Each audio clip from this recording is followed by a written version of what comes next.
आज हम बाइबल में से एक शख्स के बारे में सीखेंगे जिसने सल्तनत की यरूशलेम पर बनी इस्राइल को आज हम देखेंगे दूसरा तारीख उसका 33वां बाब है, उसकी पहली चंद आयतें। दूसरा तारीख और उसका 33वां बाब है, उसकी पहली 2 आयतें हम पढ़ेंगे।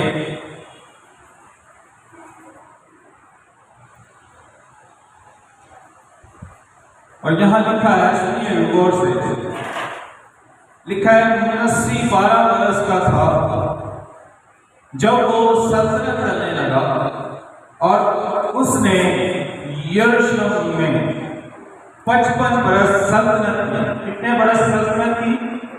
55 बरस। 12 बरस का था जब वो सल्तनत की।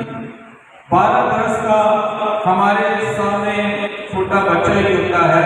मेरा छोटा बेटा 12 साल का है, लेकिन उस वक्त उस दौर में आज भी ऐसे लोग हैं जहां पर 12 साल के बच्चे हमसे भी कदावर नजर आते हैं।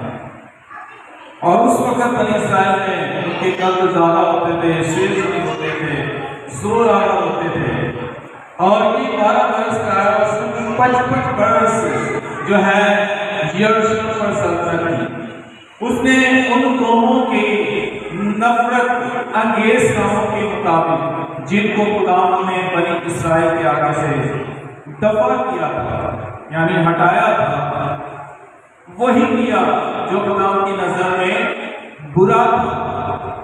क्योंकि उसने उन ऊंचे मुकामों को जिनको उसके बाप हिजकिय्याह ने ढाया था फिर बनाया और बालीम के लिए मस्जिदें बनाए और ये सीरतें तैयार की और सारे आसमानी लश्कर को सजदा किया और उनकी प्रस्तुति की।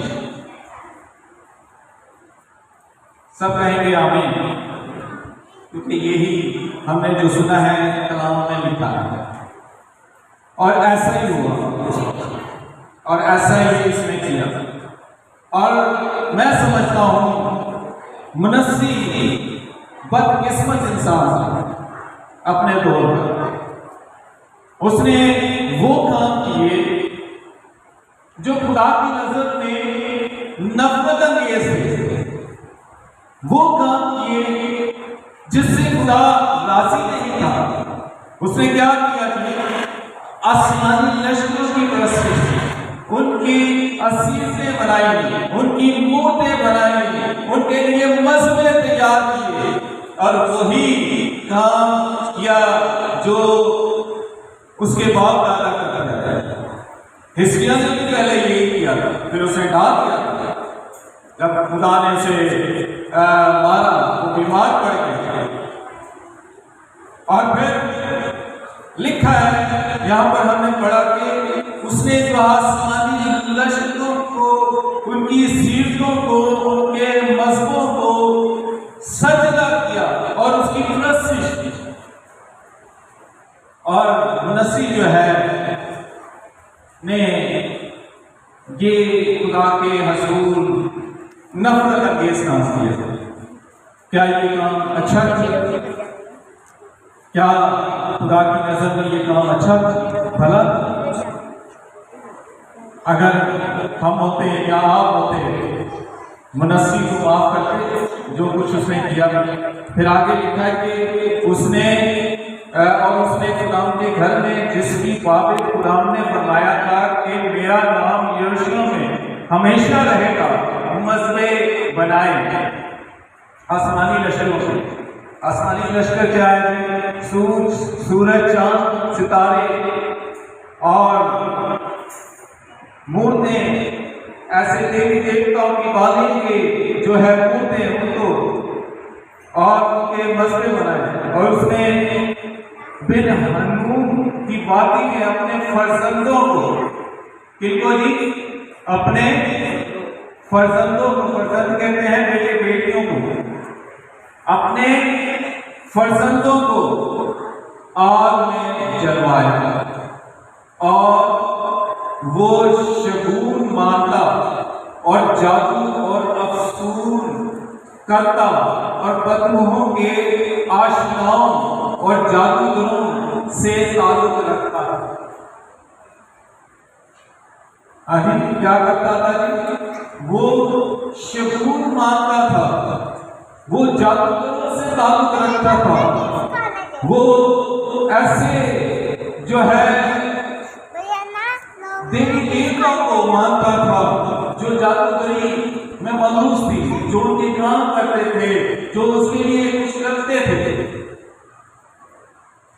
ये सब कुछ सुनने के बाद क्या आप नसी को माफ कर सकते हैं? क्योंकि उसने जो कुछ किया, क्या आप माफ करेंगे उसे? जो कुछ उसने किया, यहां पर लिखा कि नसी ये सब कुछ करता था। उसने अपने फर्जंदों को आग में जलवाया। किनके लिए?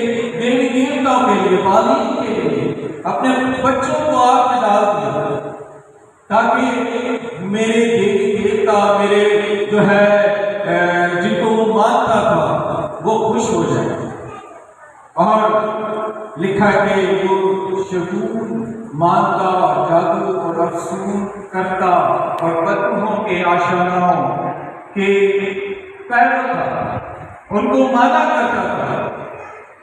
और ये सब कुछ वो करता था